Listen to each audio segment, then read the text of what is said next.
Welcome to the Online Business Launchpad podcast. I'm your host, Trudy Rankin. And today I have Caitlin Bacher with me.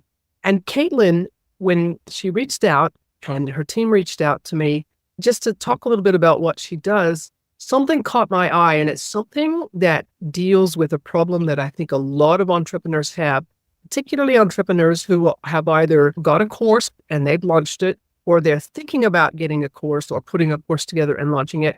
But just that whole idea of launching is just so daunting that it basically puts you off. And so Caitlin has got some really interesting strategies for dealing with that. And so I've asked her if she would talk about those today. So thank you so much for being on the podcast, Caitlin, and welcome. Thank you so much for having me. Let's go ahead and get started. And because I'm interested in what your background is. What was it that got you to the place where you can quite confidently say, hey, you can do these things around courses without having to learn them? So yeah, just tell us a little bit about yourself. Yeah, like many of your listeners, I'm sure, my road through entrepreneurship has been pretty windy. So I initially started out as a social media manager. So I was the person who was doing tweeting and posting and things like that for other small business owners. After I'd done that for a bit of time, I noticed that I was getting bored of the actual implementation of it, and I was far more interested in strategy. And I think that's pretty common for a lot of service providers out there. So I decided, you know what, I'm going to start doing some one-on-one consulting. And through that one-on-one consulting, I was able to notice that I was pretty much answering the exact same questions on every single call, right? People were coming to me with very similar problems about their social media marketing strategy. And so I found myself saying the same things over and over during those calls. And at the time I thought, you know what? I had seen some other people put out courses online and I wasn't super familiar with that whole world, but I thought, I'm literally saying the same thing on every call. Like, why don't I just try to put what I know, the method that I'm taking people through, package it into a course, and let's see what happens. And that was the very beginning of my journey into selling courses. I definitely made every mistake in the book. Like my first course was like an entire Encyclopedia Britannica, so much information. How I got into selling my course without launching is that I initially started selling my course, the one that was all about social media marketing. I did end up having a section on Instagram inside of that course. That was the most popular section. So I thought, okay, my next course will be all about Instagram. So the next course that I made was all about Instagram. I was focused on promoting that for a while. While I was promoting that course, I began starting a free Facebook group and selling my Instagram course inside of my Facebook group. And people were interested in how I did that. So then I was like, okay, I'll create a course on how to start and grow a profitable Facebook group. So I did that for a while. And that was the course where I found myself in a situation where my business had grown, but it had reached a bit of a revenue ceiling. And I was in the launch model, right? So I was definitely launching. I was consuming all kinds of information on how I can launch bigger and better because I was really looking to increase my revenue. I actually ended up meeting someone just by chance inside of a mastermind who was selling his course on Evergreen. And he was making like over $300,000 a month from this little $297 course. And I was like, what? I had never heard of anything like that. I just didn't know about it. I didn't understand that this whole other world existed. And so that little Facebook group course is the one that I ended up, that was my first $1 million course. The first launch I did was a flop for it. I switched over to Evergreen and within 9 months, we'd done over $1 million, which was like wild to me. And then after I sold that for a while, I was like, you know what? I'll start a Facebook group. I'd really like to teach people this method that I'm using to sell my course with an evergreen model. And so that was actually 7 years ago. So I've been selling the current course that I'm selling now for about 7 years. That's really interesting. And my brain's fired off in a whole bunch of different directions with questions. So I'm a little bit curious, like if somebody wanted to emulate that model and go, basically, instead of launching, set up an evergreen funnel. Do you think that you need to have some experience with launching so that you know that you've already honed the edges and the value proposition for the course? So I'm so glad that you said that because that is a really common belief that people have when they start thinking about Evergreen. And what I always tell people is the best way to get better something is to collect data on an ongoing basis and to take what you learn from that data, implement, make tiny tweaks, and make it better. In my opinion, it actually makes more sense to have this available Evergreen, to start with Evergreen, get that underway so that you have consistent revenue and so that you're able to make these tiny tweaks over time. Because what happened with me anyway is that when I was doing the launch model, it was a really high pressure experience for a business who I didn't have a big bank account. I didn't have a big team at the time. I didn't have a lot of cushion. So there was not a lot of margin for error there. And so if something went wrong with that launch, or if I had tweaked my messaging based on what I did at the last launch and it didn't go so well, then I had to wait all of this time before I did it again. And so for me, I love being able to collect data week after week and to be able to read it and see it and look for patterns and to be able to build, to have this, I guess it's having the perspective of building something successful over time, as opposed to putting a lot of pressure on yourself to get it right, like right from the get-go. So our clients actually start with Evergreen, and whether it's a new course, whether they've never sold that course before, or if it's a course that they have sold before. So that's what I would say that I love the most about Evergreen, is that ability to collect data.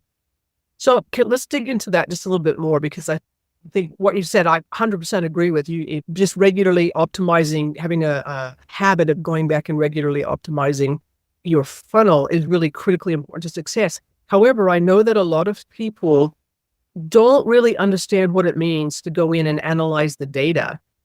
What do I look for? What should I be paying attention to? Do you want to just talk a little bit about the data that you pay attention to?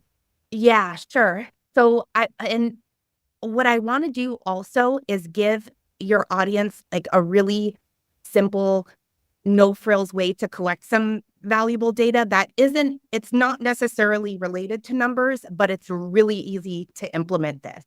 So one of the big things about running an evergreen funnel is that it's really, once you start your funnel, it's really just the beginning. And so it's your responsibility as the course creator to ensure that you are interviewing people that you're investigating why people did not buy. And so whatever your evergreen funnel looks like, right? Whether you have a set of emails or you're doing an automated webinar or whatever it is that you have going on. Or maybe if some of your listeners, even if they have like a sales call funnel or whatever it is, right? You want to make sure that after their window of opportunity to make a purchase is over, that you're then sending them a really simple survey that is asking them, what would I need to include in this offer to make it an absolute no-brainer for you? That's question number one, right? You can even preface that inside. You can say, aside from cost or aside from changing the price. And then the second question is that you want to ask them, would you be open to a call with me where we can talk like for market research purposes? And so the reason why you want to do that is because even though people are telling you that your course sounds great, but it's out of my price range, it is true that there are definitely a set of people who are able to purchase your course because it probably is out of their price range at that time. But a lot of times people are saying that to let you down easy. What they're really thinking is, this course sounds awesome and I'm sure it worked for other people, but I don't think it's going to work for me because X, Y, or Z. And you have to find out what that X, Y, or Z is. That's actually one of the things when I look at helping people increase the number of courses that they're selling, that is one of the key things. A lot of times people are very resistant to that. And I'm very introverted. I don't necessarily want to call people on the phone every day, but it's so important to have those conversations with people and to really do the digging of, what have you tried? What is your big problem right now? Because then you're collecting that information in their own words. Then you're asking them, what have you tried before to fix that, right? Because you want to know their experience up until then. Why do you think that hasn't worked so far? When they're telling you this, the hardest part is that you are there to listen and not to go into coaching mode. Because when they're telling you why they think that other stuff didn't work, in your head, you're going to know exactly why that other stuff didn't work, but they're not ready to receive that information yet. And so it's just your job to like really investigate. What did you try before? Why do you think that didn't work? What are you going to do next? What's the next plan that you have to solve this problem? And through those conversations that can really only be had a video call or just an audio call or whatever, you're going to be able to then take bits of that and improve the specific messaging of your overall offer. And it's funny because sometimes people, when I suggest that to people, they'll say, oh, I've done that. I've surveyed my audience. I'm like, when? 2 years ago. Okay. So when you're selling the same course for an extended period of time, the market is always shifting. And so while the topic of your course might not change, the way you talk about the topic and the way you communicate your specific solution to solving whatever problem that people have is going to shift, right? Just because the world is changing. So people are going to value different things at different times. No, absolutely. That's absolutely true. And you, especially if you look around all the things that are happening in the world of online business and everything that's happening with Google and everything. So there's so many different things that are shifting. The society's changing as well. So I want to step back and I'm just going to get just a little tiny bit techie here. Oh, And yeah, sure. you mentioned, and I just want to lay it out so it's clear in people's minds. When we talk about a sales journey or a customer journey, I tend to think about it as being a funnel. You've got people who are coming to a landing page, typically. Mm-hmm. They read what's there. If it's convincing enough, they'll click on the buy button. The buy button takes them to a checkout page or a sales page. And they go through that and then they walk away without buying, right? That's the thing you'd see. You're talking about, you should be talking to these people. So my question to you is, how would you typically know who those people are? How would you know who to send the survey to? It would be built into the funnel itself. For example, I don't ever recommend if you're selling a course, I don't recommend just putting that sales page on your course, then anyone can access it and look at your offer or anything like that. So if you're thinking about the funnel itself, right? So just like you said, you have the top of funnel content, whether that's content for a paid ad or organic social or a blog post or a podcast or whatever it is. And then you're directing that traffic to some kind of a registration page where they're able to opt in for whatever it is. So the thing that we teach is automated webinars, right? So they would opt in for whatever free masterclass that you're offering. And then through that, after they sign up for the free masterclass, then they have to attend it. Then they have to consume that content. They'll get some series of follow-up emails. And then after that is when you then send an email. And what you don't want to say is you don't want to make the decision for them that they're never going to buy, right? So you have to be really careful about the way that you word it in that email. So you don't want to say, what made you decide this course wasn't for you? They haven't said that this course isn't for them, right? A lot of it is just timing. And what you want to do is say, I want to ask you some questions about why you chose not to enroll in this course for now, or why you haven't enrolled in this course yet, or something, right? So you're still leaving the door open. And that's really key to having an evergreen funnel. Because if everyone's looking at your offer, number one, they're not going to fully understand what it's all about. And number two, it's just going to, like, how are you following up with them if you're not collecting any information? And it really is about that follow-up. Yes. Yeah, definitely. No, so one of the things that listeners will know is that as I work with people, help them use quizzes to actually put in lead and for lead generation. And one of the things that people frequently mix up is the difference between a quiz and a survey. And a survey is a different kind of a beast. It's a different way of approaching. And typically it is difficult. There can be very difficult to get people to fill out a survey to answer the question. How do you go about actually incentivize people? How do you get them to fill out a survey? So I think to complete a survey, first of all, I think that what you want to be able to do is to not give people like a super long survey right from the start because they're going to be overwhelmed. No one's going to answer all the short answer questions and the multiple choice and all of them.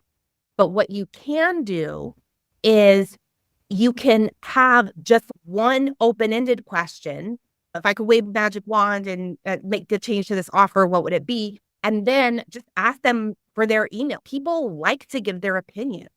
The other thing that is super, super important is if there are any kind of qualifying factors, like something that would make that person qualified to be a customer, then you want to make sure that you do have some kind of multiple, like not too many, maybe just one or two multiple choice questions on that survey so that you can make sure that you're reaching out to people. For example, if you have a course that's all about how to improve the effectiveness of your team, you don't want to get on the phone with someone who doesn't even have a team yet. They were just thinking, well, maybe I want to learn more about having a team or whatever. I'm sure they're a great person, but that's not worth your time. You want to be on the phone with people who are a good fit for your course, but for whatever reason, think that because of X, Y, or Z, it won't work for them.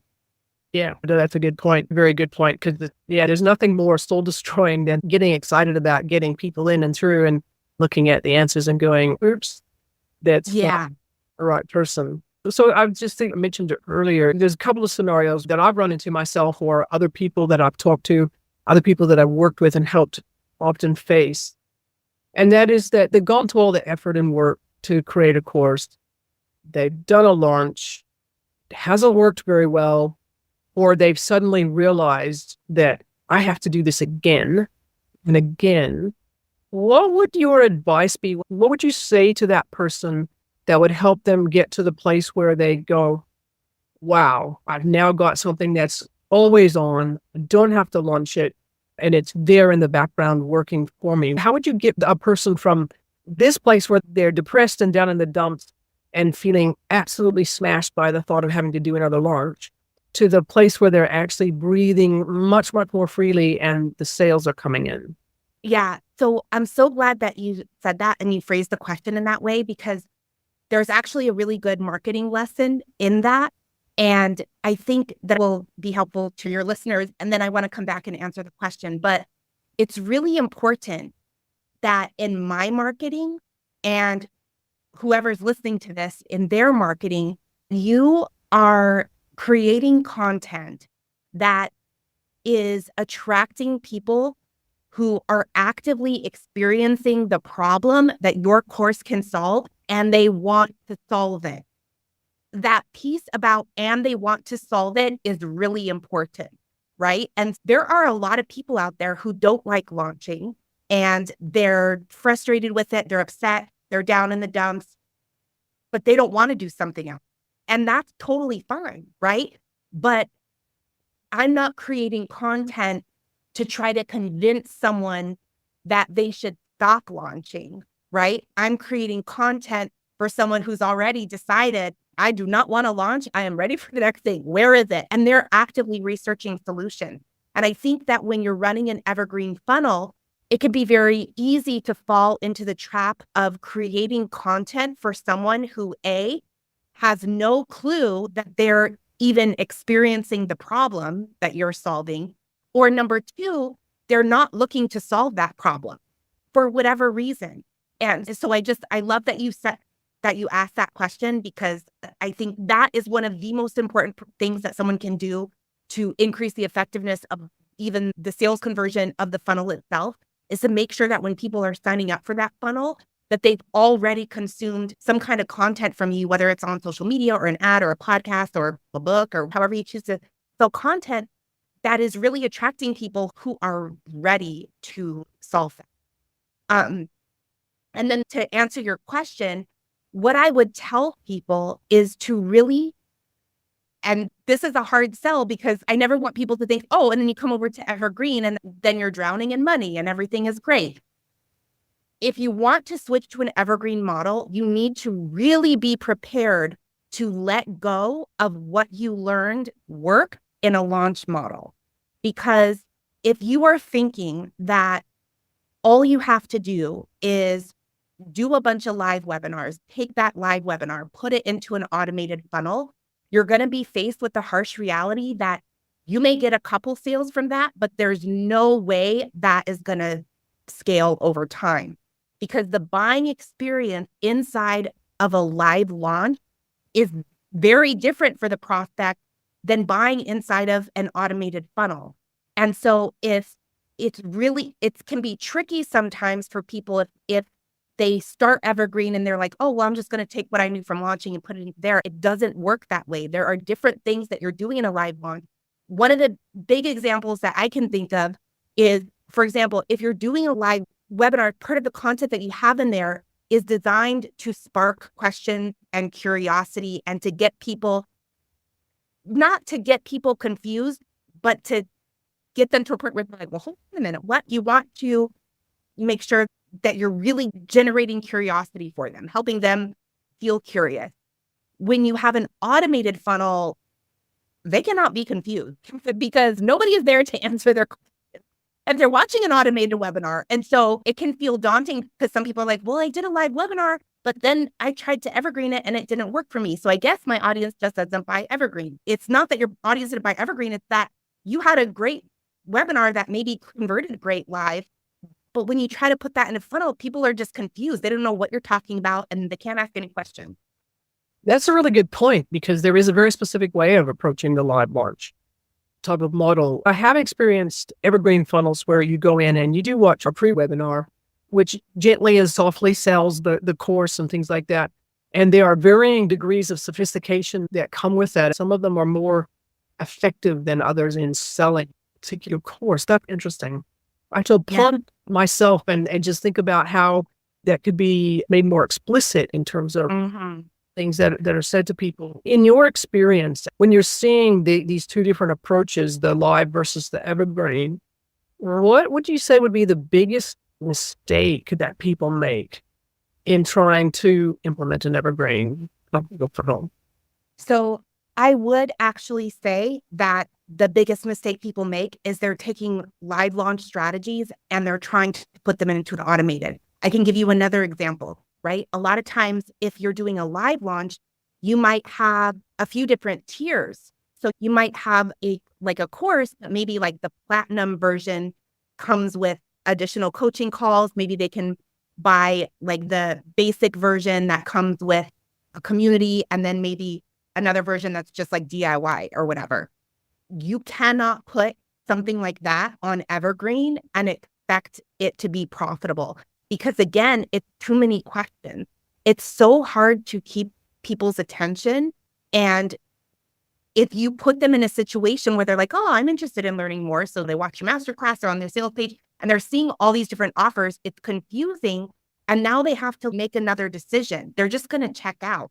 Now, that strategy, however, can be effective in a live launch because you're there, it's all live, like you're doing whatever doing every day to clarify specific questions about what the tiers are. And you have all this stuff happening to support that. And so it can be successful.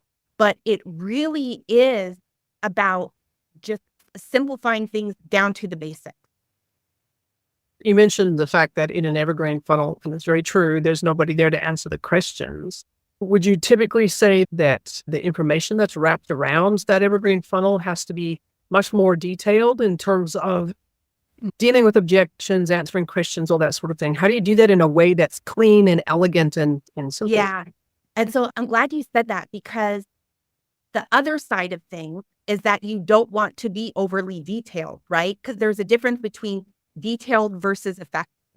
And ideally, you want to give, and again, this is that part that just takes time, and it takes the practice of doing it to figure out just how much information to give your audience. Because if you give too many details about and I guess what a detail is, like you can think of perhaps some frequently asked questions, that maybe you have 5 or 6 frequently asked questions.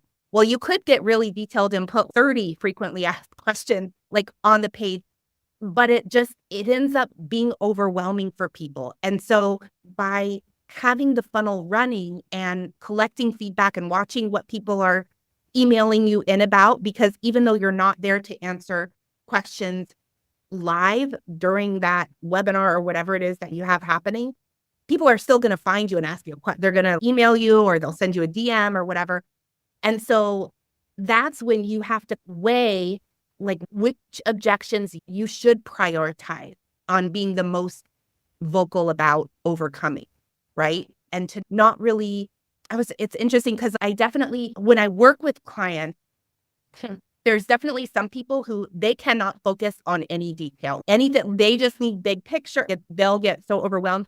And then there's other people that they cannot make a decision without all of the details, right? And I feel like I'm somewhere in the middle, so I can go back and forth. But the thing to know is that the people who love big picture stuff get real annoyed with too many details. And the people with too many details are like, why are you leaving out so much stuff? I need to know this. So I think that you just have to find that sweet spot with your audience to really understand, like, what is the least amount of information I can give if it's frequently asked questions or something like that, that will help them make a decision. And then give people who might still have questions a clear way to ask you, right? So there can be those little pop-up widgets that say, hey, any questions, that if that's on your sales page, then people can click through and maybe it'll be connected to your DMs or maybe it'll be connected to your email.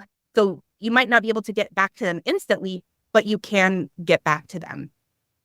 Okay, no, that's really helpful, I think, for listeners, because that can be really confusing, that whole, how much detail, or how detailed do you get versus how annoyed do people get if they have to wade through this massive, long Yeah. wad of information that's on a landing page. I'd love to come back to something that often gets ignored until the last minute with Evergreen funnels, and that is how you get traffic to the website or to the landing. Because depending on where people are in their learning journey, they might never have done ads before, or they're new to a particular way of doing things. How would you typically advise people to put together a strategy for getting people to the landing page? Yeah, well, I definitely don't advocate for people to start off with ads right from the start.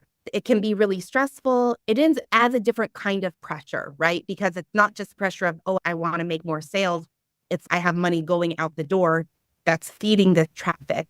And the cool thing about using organic traffic strategies is once you figure out what performs well organically, then you can take some of that and amplify it with paid traffic when the time is right. But in terms of organic content, I'm a really big believer in starting with a routine or a system that you are going to be able to follow through with, because there are so many different options and ways for you to write a blog post and repurpose it here and then do this and do that. There's so many different ways that you can get to, but if you're starting out by doing something like that, you're probably not going to follow through with it. And the most important thing that you want to be able to do with that organic content, whatever it is, if it's like a podcast or a live stream, is to be consistent so that people are able to hear the same thing in a myriad of different ways, right? And I know the kind of content that I recommend people start with is not just creating a podcast or a big YouTube show or something like that, because it takes a lot to produce something like that. But to start off with just picking a platform, whether it's TikTok or Instagram or YouTube or wherever it is, and just committing to showing up every day there, right? And it might not be fancy. It might just be you, like maybe you're just going live, maybe you're creating a short form video. But the most important thing is that you're able to really communicate the problems that people are experiencing in a way that makes sense to them, so that they don't feel like you're talking over their head. You feel like they feel like you're in their head and they're like, how did you know that? Or why, that kind of thing. So I'm a big fan in organic content, whether that's like short form content on social media, podcast, blogging is great because that does not require a lot of production and you can easily share that all over social media.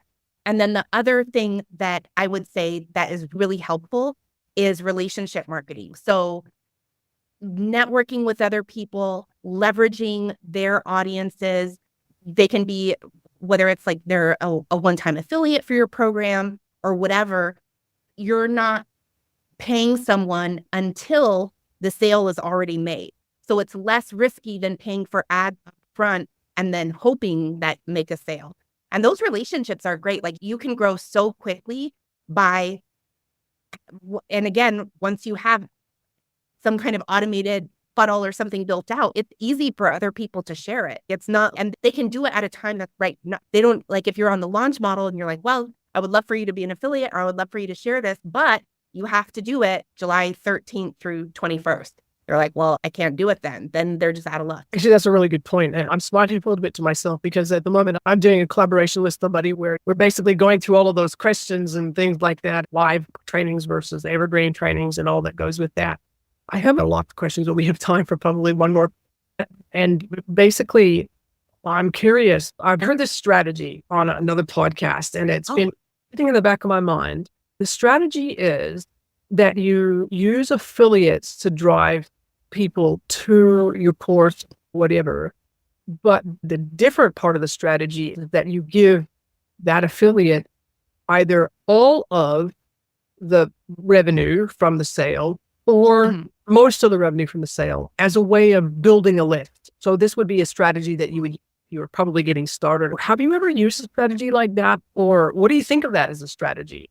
So I would say that's the exact kind of strategy that sometimes when something like that gets shared on a podcast, it's easy for someone, oh my gosh, well, maybe that's what I need to do. Like I need to start doing it this way, but it really depends on your business model. It could be, you could pay someone, take all the money, right? Take 100% or 75%, whatever, of this affiliate fee if you have a next level offer or something else where that's where your profit is. Because then it's just like acquiring a customer, right? Because some people do that with ads too. Like they'll have some kind of like a flyer or something else that covers the cost of ads. And then the bigger thing is where all the profit comes from.